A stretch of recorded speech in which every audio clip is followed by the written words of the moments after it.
ಕಂದಾಯ ಇಲಾಖೆ ಕಾರ್ಯದರ್ಶಿ ವಿರುದ್ಧ ಗರಂ ಆದ ಹಿರಿಯ ಶಾಸಕ. ಹಕ್ಕುಚ್ಯುತಿ ಮಂಡಿಸುವೆ ಎಂದ ರಾಜು ಕಾಗೆ.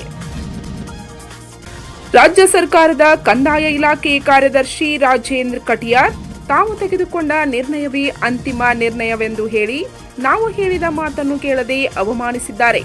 ಅವರ ವಿರುದ್ಧ ವಿಧಾನಸಭೆಯಲ್ಲಿ ಹಕ್ಕುಚ್ಯುತಿ ಮಂಡಿಸುವುದಾಗಿ ಹಿರಿಯ ಕಾಂಗ್ರೆಸ್ ಶಾಸಕ ರಾಜು ಕಾಗೆ ಕಟಿಯಾರ್ ವಿರುದ್ಧ ಕಿಡಿಕಾರಿದ್ದಾರೆ. ಅವರು ಶನಿವಾರ ದಿನಾಂಕ 15ರಂದು ಕಾಗವಾಡ ಪಟ್ಟಣದಲ್ಲಿ ಸುದ್ದಿಗಾರರೊಂದಿಗೆ ಮಾತನಾಡುತ್ತಿದ್ದರು.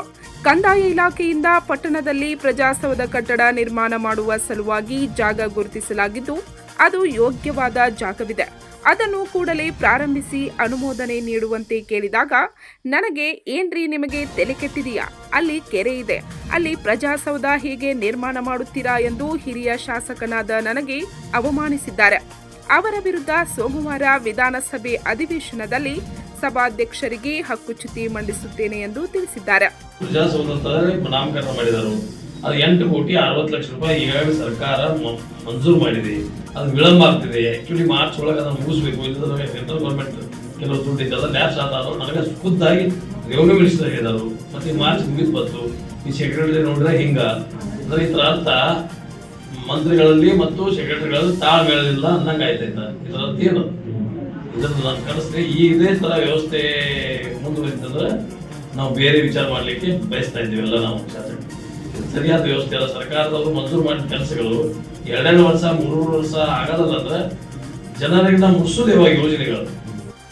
ಸ್ಥಳೀಯವಾಗಿ ನಾನು ಶಾಸಕನಾಗಿ ತಹಸೀಲ್ದಾರ್ ಹಾಗೂ ಜಿಲ್ಲಾಧಿಕಾರಿಗಳ ಗಮನಕ್ಕೆ ತಂದು ಅವರು ಒಪ್ಪಿಗೆ ನೀಡಿದರೂ ಸಹ ಕಂದಾಯ ಇಲಾಖೆ ಕಾರ್ಯದರ್ಶಿ ಅಲ್ಲಿ ಕೆರೆ ಇದೆ, ಅನುದಾನ ನೀಡಲು ಆಗುವುದಿಲ್ಲವೆಂದು ಸ್ಥಳೀಯ ಶಾಸಕನಾದ ನನಗೆ ಉದ್ಘಾಟನದಿಂದ ಮಾತನಾಡಿದ್ದಾರೆ. ಅಲ್ಲದೆ ಈ ಹಿಂದೆ ಲಕ್ಷ್ಮಣ ಸವದಿ ಹಾಗೂ ನಾನು ಅವರನ್ನು ಭೇಟಿಯಾಗಿ ಗ್ರಾಮ ಆಡಳಿತಾಧಿಕಾರಿಗಳ ಮುಷ್ಕರದ ಬಗ್ಗೆ ಮಾತನಾಡಿದಾಗ ಅವರಿಗೆ ಕೆಲಸವಿಲ್ಲ, ಮುಷ್ಕರ ಮಾಡುತ್ತಾರೆಂದು ಉಡಾಫೆ ಉತ್ತರ ನೀಡುತ್ತಾರೆ. ಎಲ್ಲರೂ ನಮ್ಮ ವಿಲೇಜ್ ಅಕೌಂಟೆಂಟ್ಸ್ ನಾನು ಪಬ್ಲಿಕ್ ಅಕೌಂಟ್ ಮೀಟಿಂಗ್ ದಲ್ಲಿ ಬಂದಿದ್ರು.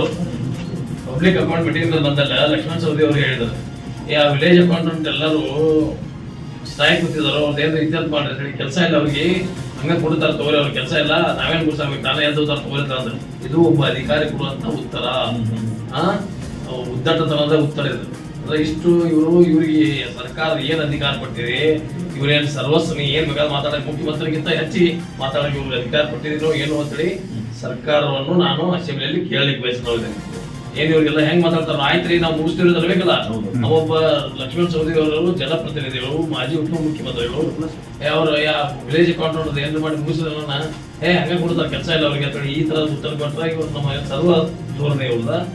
ಇವ್ರಿಗೇನ ಗೌರ್ಮೆಂಟ್ ಆಫ್ ಇಂಡಿಯಾ ಹೆಂಗ್ ಬೇಕಾದ್ರೆ ಮಾತಾಡಕ್ಕೆ ಅಧಿಕಾರ ಕೊಟ್ಟಿದ್ದೀವಿ, ಏನು ಅರ್ಥ ಆಗ್ತಾ ಇಲ್ಲ ನನಗೆ. ಅದಕ್ಕೆ ಅವ್ರನ್ನ ನಾನು ಖಂಡಿಸ್ತೇನೆ. ಅವರು ಎಲ್ಲರಿಗೂ ಎಲ್ಲಾ ಅವರ ಸಿಬ್ಬಂದಿಗಳಿಗೆ, ಅವರ ಇಲಾಖೆಯ ಸಿಬ್ಬಂದಿಗಳಿಗೆ, ರೆವಿನ್ಯೂ ಸಿಬ್ಬಂದಿಗಳಿಗೆ ಇದೇ ತರ ಅವ್ರಿಗೆ ಯಾರಿಗೂ ಸ್ಪಂದನೆ ಮಾಡೋದಿಲ್ಲ, ಯಾರಿಗೂ ಸರಿಯಾಗಿ ಮಾತಾಡೋದಿಲ್ಲ.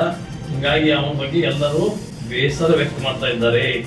ಇದು ನಾನು ಸಹಿತ ಅಸೆಂಬ್ಲಿಯಲ್ಲಿ ಇದರ ಬಗ್ಗೆ ಗಮನ ಸೆಳೆಯಲಿಕ್ಕೆ, ಸರ್ಕಾರದ ಗಮನ ಸೆಳೆಯಲಿಕ್ಕೆ ನಾನು ಪ್ರಯತ್ನವನ್ನು ಮಾಡ್ತಾ ಇದ್ದೀನಿ.